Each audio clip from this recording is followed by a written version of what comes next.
We are given one line in symmetric form, and we must choose the option line that is coplanar with it.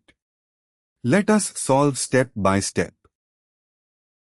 From the given line, a point on it is -3, 1, 5, and its direction ratios are -3, 1, 5.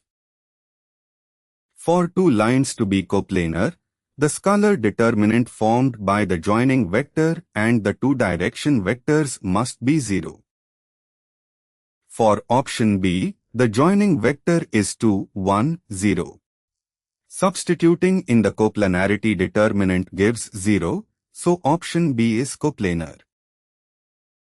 Checking the remaining options gives non-zero determinant values, so those lines are not coplanar with the given line.